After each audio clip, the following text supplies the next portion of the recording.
10가지 재앙의 특징은 무엇이라고 이제 생각이 되나요? 이집트의 그 다신들에 대한 심판이라고 할 수가 있어요. 그러니까 이집트의 세계관에서는 그 나일강의 신이라든지 호흡의 신, 풍요와 땅과 또 치료자와 하늘과 태양의 신들이 지금 무력함을 당하고 그 신의 나타남이었던 그 파라오가 그 무능하다는 것이 지금 고발이 되는 거거든요.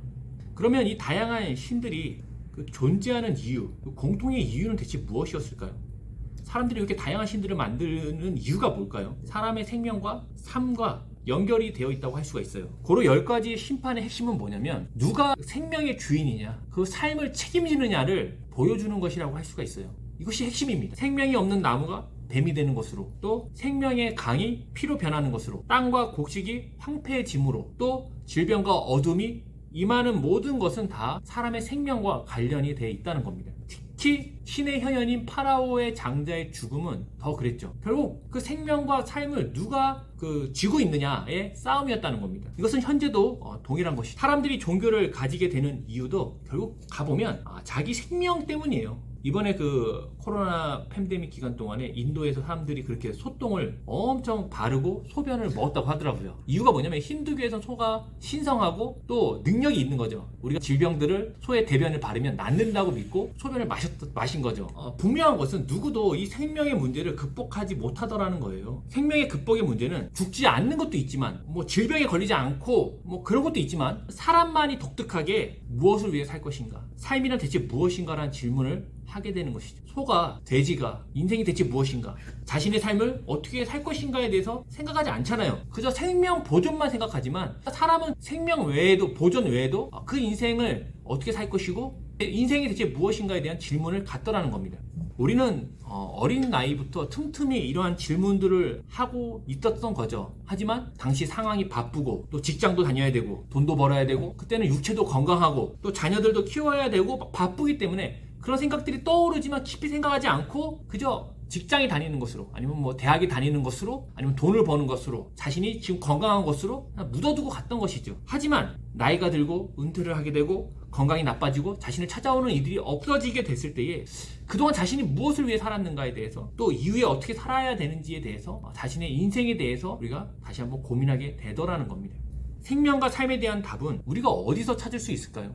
사람은 스스로 있는 존재가 아니기 때문에, 스스로 존재하는 존재가 아니기 때문에 반드시 무엇과의 어떤 관계성을 통해서 자신의 생명과 삶을 정하게 되어 있다는 거예요. 스스로 자신의 삶을 정하지 없다는 겁니다. 하나님의 형상인 사람은 윤리와 도덕과 가치와 생명을 위해서 당연히 뭘 생각하냐면 어떤 절대적인 존재, 어떤 권능자를 생각을 한다는 것이죠. 그래서 종교가 생기는 겁니다.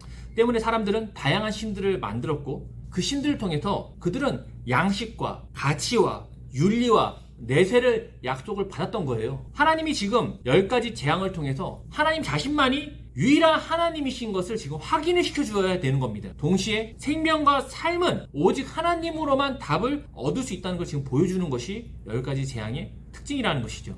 출애굽기 7장 16절, 그에게 이르기를 히브리 사람의 하나님 여호와께서 나를 왕에게 보내어 이르시되 내 백성을 보내라. 그러면 그들이 광야에서 나를 섬길 것이니라 하였으나 이제까지 내가 듣지 아니하도다. 이집트 입장에서 보면 이스라엘은 주인이 없는 백성이었거든요. 그들은 400년을 살았지만 이집트 사람들이 아니었고 또 파라오의 백성이 아니었어요. 그저 요셉의 가족으로서 75명이 이집트에 방문했다가 지금 200만 명이 된 거거든요. 파라오는 그들을 어떻게 했냐면 자기 백성으로 삼아갖고 노동력으로 지금 쓰고 있는 겁니다. 이스라엘이 극심한 노동에도 불구하고 파라오의 백성으로 있는 이유가 대체 뭐냐 하면은 파라오를 통해서 자신의 생명과 삶의 그 의미를 지금 부여받기 때문이에요. 어딘가에 관계되고 속해 있어야 된다는 겁니다. 우리가 볼 때는 그런 생각하잖아요. 멍청한 놈들 그냥 뛰쳐나오면 되지 않냐.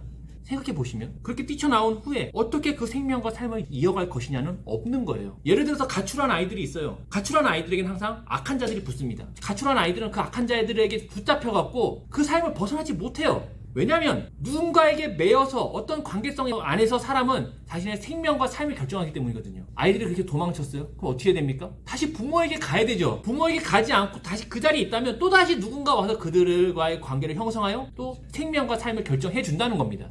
사람은요, 환경을 이기지 못하고 누군가에 의해서 또 무엇과의 관계 안에서 생명과 삶을 부여받더라는 겁니다. 하나님이 파라오에게 자신의 백성을 끄집어내어서 사람의 생명과 삶이 그런 것이 아님을 알려주고자 하는 것이 이 출애굽 사건이었다는 겁니다. 파라오는 이를 거부할 수밖에 없었어요. 당연히 거부를 할 수밖에 없는 겁니다. 파라오에게 히브리 노예는 절대적으로 필요한 존재거든요. 석유가 부족해서 지금 석유값이 오르니까 경제가 휘청휘청하잖아요. 지금 히브리인들의 탈출은 아예 뭐냐면 석유를 뺏어가겠다는 거예요. 나라 경제가 팍싹 망하는 겁니다. 어느 통치자가 이를 수용할까요? 하나님은 파라오가 아니기 때문에 이스라엘에 무엇을 필요로 하지 않으셔요. 그들이 필요해서 부르신 것이 아니라는 겁니다. 사랑이고 은혜라는 것이죠. 우리를 데리고 뭘 하겠다는 것이 아니라 사람으로서의 생명과 사람으로서의 삶을 사도록 하나님의 백성으로 부르신다는 겁니다. 하나님의 백성들은 어떻게 되는 거냐면 사람으로 사는 것이죠. 왜? 우리가 하나님으로부터 지어짐을 당하기 때문입니다. 하나님은 창조 주인으로서 책임을 다하고 우리는 하나님의 백성으로 그 책임을 다하는 것이 의로움의 관계성이거든요. 우리 20장 2절 3절 한번 읽어주시겠어요? 나는 너를 애굽 땅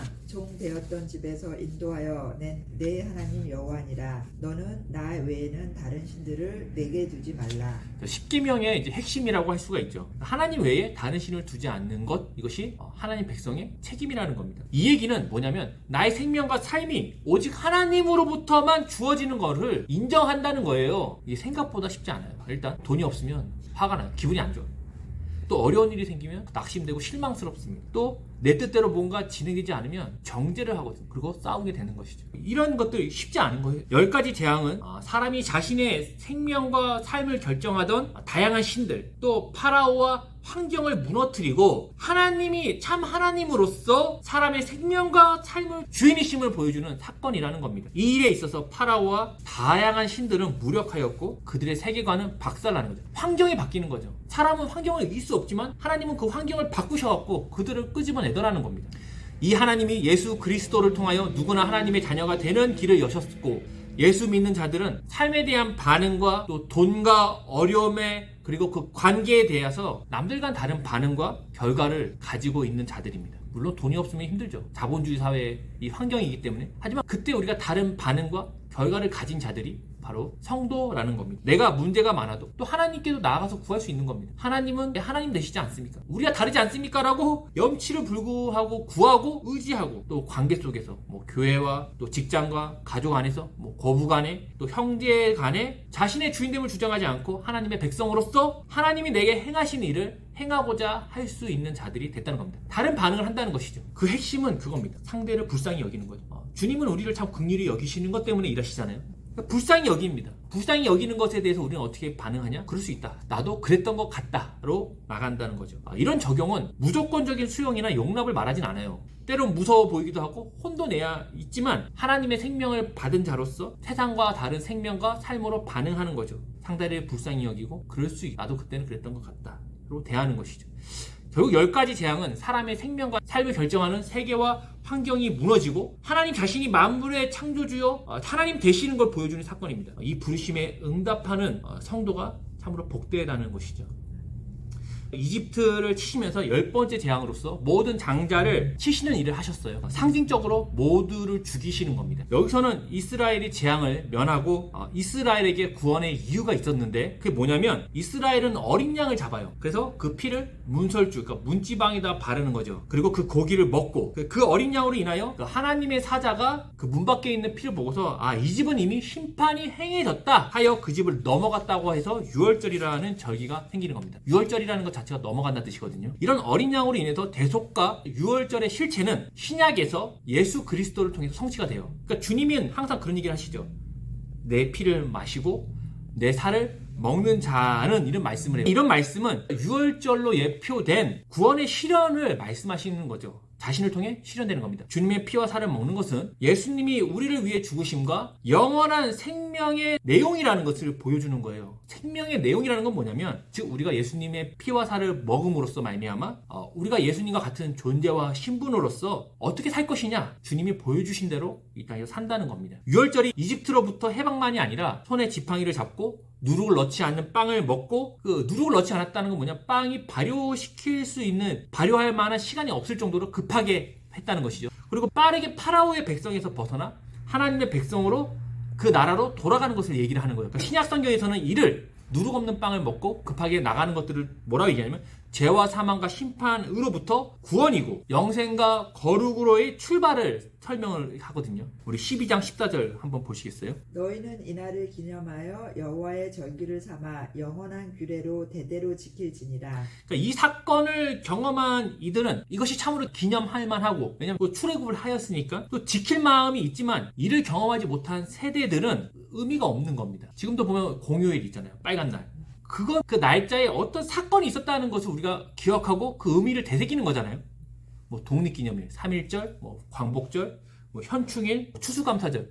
이것은 그냥 출근 안 하고 집에서 노는 날이 아니라 그날에 어떤 역사적인 사건이 있었다는 거예요. 이런 부분에서 참 미국은 노는 날이 없어요. 일단 미국은 역사가 짧고 굴욕적인 역사가 별로 없어요. 원래 노는 날이 많다는 건 뭐냐면 그 나라의 역사에 굴욕적인 날이 많으면 노는 날이 많은 거예요. 한국은 그 노는 날이 많은 거죠. 12장 25절, 28절 한번 읽어주시겠어요? 너희는 여호와께서 허락하신 대로 너희에게 주시는 땅에 이를 때에 이 예식을 지킬 것이다. 이후에 너희의 자녀가 묻기를 이 예식이 무슨 뜻이냐 하거든 너희는 이르기를 이는 여호와의 유월절 제사라. 여호와께서 애굽 사람에게 재앙을 내리실 때에 애굽에 있는 이스라엘 자손의 집을 넘으사 우리의 집을 구원하셨느니라 하라 하매 백성이 머리 숙여 경배하니라. 이스라엘 자손이 그렇죠. 이 유월절 예식은 어디서 하는 거냐면 약속의 땅에서 지켜야 하는 예식이에요. 일단 그 땅에 들어가고 나서부터 하는 거예요. 근데 이집트를 벗어나는 것은 약속의 땅에 들어가기 위함이지 이집트를 벗어나는 것 자체가 목적은 아니라는 거예요. 때문에 사람은 이집트 아니면 가나안에 있는 겁니다. 썬데이 크리스찬 이런 거 없어요. 이집트 아니면 가나안입니다. 이 사건의 역사를 유월절 예식을 통해서 후손들이 이걸 왜 합니까? 왜 어린 양을 잡아다가 4일 동안 같이 있다가 잡아먹고 피를 바릅니까? 라고 물어볼 때 답을 해주는 겁니다. 과거의 역사와 사건이 오늘날에도 그대로 의미와 뜻이 전달되고 적용이 되고자 이 유월절 예식을 하는 것이고 우리는 그걸 또 빨간 날로 만들어서 쉬는 것이죠. 때문에 성도는 이집트에 있을 때와 가나안에 있을 때의 다른 모습을 보여야 하는 것인데 사실 그 구별이요 환경적인 것으로는 쉽지 않다는 겁니다. 예수 믿기 전에는 가난하고 병들었지만 예수 믿고 나서는 돈도 잘 벌고 병치레도 안 한다. 이런 식으로 하나님이 차별을 주지 않더라는 것이죠. 그래서 예수를 믿고 누구는 병이 났고 누구는 돈을 벌지만 어떤 사람은 예수를 믿고 더 가난해지고 안 되는 사람도 있는 거예요. 그러니까 제가 다시 얘기하지만 세속적인 복이 없다고 말할 수 없지만 그것으로서 세상과 우리를 차별화를 둘 수는 없다는 겁니다.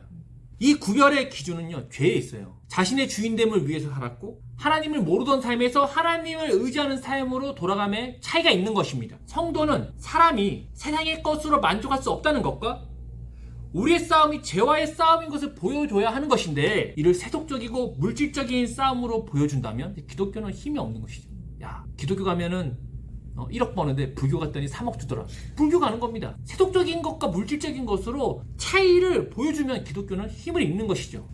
성도의 생명과 삶의 근거는 신앙 고백에 있어요. 근거가 세속적인 것에 있지 않다는 겁니다. 마태복음 16장 18절 보면 이렇게 됩니다. 또 내가 내게 이르노니 너는 베드로라. 내가 이 반석 위에 내 교회를 세우리니 음부의 권세가 이기지 못하리라 라고 예수님이 베드로를 칭찬하면서 얘기를 해주잖아요. 이 교회는 이런 이제 건물 교회를 얘기하는 것이 아니라 어떤 성도의 모임, 그러니까 성도라고 할 수가 있어요. 성도가 어디 위에 세워지냐? 그 반석 위에 세워지는데 그 반석은 뭐냐면 베드로의 신앙 고백이거든요. 주는 그리스도시요 하나님의 아들이라는 신앙 고백 위에 세워지는 것이 교회입니다. 우리 신앙이 나의 잘됨과 어떤 세속적인 것과 뭐 병이 낫는 것 근거 위에 세워진다면 무너지는 것이죠. 이 시대의 신앙은 개인적이고 경험적이다 보니까 자신이 경험한 하나님 또 내가 만난 하나님으로 절대적으로 말하는 경우가 많아요. 내가 믿는 하나님과 다른 경우가 있어요. 예를 들어 갑자기 집안에 어려움이 생겼다든지 되는 일이 없다든지 재수가 없다든지 순식간에 그 신앙이 힘을 잃어버리는 겁니다. 왜냐하면 내가 아는 하나님과 다르기 때문에 나의 고백이나 환경이나 경험이 아니라 하나님이 예수 그리스도로 말미암아 행하신 약속의 성취와 신실함의 역사적 사건 바로 십자가와 부활이 우리 신앙의 근거가 되는 것이죠. 역사적 사건이 근거가 되는 것입니다.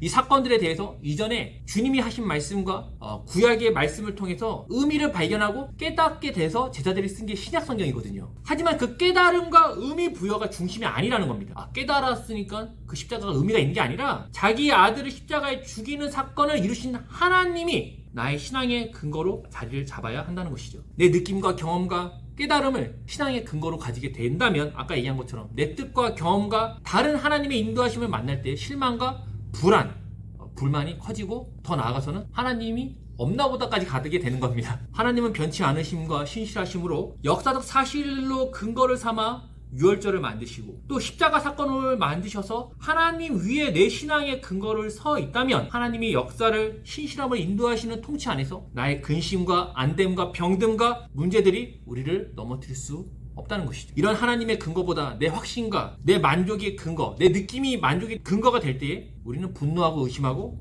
하는 것이죠. 이스라엘 백성들이 유월절을 지킴으로써 자신들이 약속의 땅에 들어간 이유와 그 역사를 지금 뭐하냐면 기억하는 겁니다. 가나안 땅에서 농사가 잘 되는가? 비가 제때 오는가? 우리가 가나안 땅에서 성공했는가를 근거로 삼다 보면 어떻게 되냐면 이스라엘이 바알과 아세라를 섬기게 되는 것이죠. 야, 농사가 안 되네? 가나안 사람들이 물어보죠. 당신도 어떻게 농사 이렇게 잘 짓냐? 바알을 믿습니다. 가는 겁니다. 근거가 그거라면 말이죠. 하나님이 역사 가운데 보이신 그 신실함과 거룩함과 의로우심을 우리가 기억하고 믿는 것이죠. 역사 가운데 일어난 하나님의 그 일을 믿는 겁니다. 유월절을 기념하는 것은 그 시대를 살지 않았던 사람들에게 그 유월절에 동참하는 힘을 주는 것이죠. 그리고 그 하나님의 신실하심과 그 역사에 근거하여 그들의 믿음을, 신앙을 세우라는 겁니다. 그러니까 가나안 땅에 들어가서 지금 당장 되는 일이 없는 것 같고 어려움이 있을지라도 뭐다? 하나님이 그 일을 행하셨다. 그분이 우리의 역사와 결론을 만들어내시며 사람의 생명과 삶을 책임지신다를 그 근거 위에 세우라는 거죠. 이런 부분에서 우리가 예배를 드리는 이유는 대체 뭘까요? 우리 주일마다 모여서 예배 드리잖아요. 주일은 신약에서부터 나와요. 사실 그 유대인들은 안식일을 지키잖아요. 근데 우리는 주일을 지킨단 말이죠. 주일은 뭐냐면 주님의 날을 말하는 거죠. 예수님의 십자가 사건과 부활하신 그 역사적 사실을 기념하여 모이는 날이 주일이에요. 주님의 날을 기념하여 주님을 예배함으로 우리가 경험하지 못한, 우리 시대에 경험하지 못했던 십자가와 부활의 사건, 약속을 이루시는 하나님, 일하시는 하나님을 기념하여 찬양함으로 그 하나님이 지금도 일하시고 결국 우리가 승리하게 될 것임을 감사함으로 확인하는 것이 예배라는 겁니다. 우리 십자가와 사건과 부활의 사건을 직접 목격하지 못했잖아요. 하지만 예배를 통해서 그 주님의 날을 모여서 감사하고 하나님이 행하신 그 일을 예배하고 감사함으로 말미암아 그 역사에 참여하는 겁니다. 마치 유월절을 경험하지 못한 세대가 유월절을 드림으로써 그것에 참여하는 것처럼 말이죠. 그리고 그 일을 경험하지 못한 다른 사람에게도 그 역사적 사건을 경험하게 하는 것이 예배라는 겁니다. 예배 와갖고 오늘 참 좋은 얘기 듣고 갑니다. 제가 얘기했지만 스님들이 훨씬 좋은 얘기 많이 합니다. 하지만 우리가 예배 드리는 건 뭐냐면 그 일을 경험하지 못했던 나도 그 십자가와 부활을 참여하는 것과 동시에 나 외에 다른 사람들도 그 부활과 십자가라는 역사적 사건, 하나님의 그 신실하심과 약속을 이루시는 그 일에 동참케 하는 것입니다. 때문에 예배의 모든 순서는 복된 것이죠. 예전에는 항상 사람들이 예배의 핵심은 설교이기 때문에 설교 시간에 와요. 설교가 끝나면 집에 갔어요. 하지만 예배에는 모든 순서가 복됩니다. 하나님께서 통치하시고 약속하신 것을 이루시며 자기 자녀의 삶을 이끄시며 확인하고 감사의 날로 주일을 지키고 그렇게 한 주를 사는 것이 바로 예배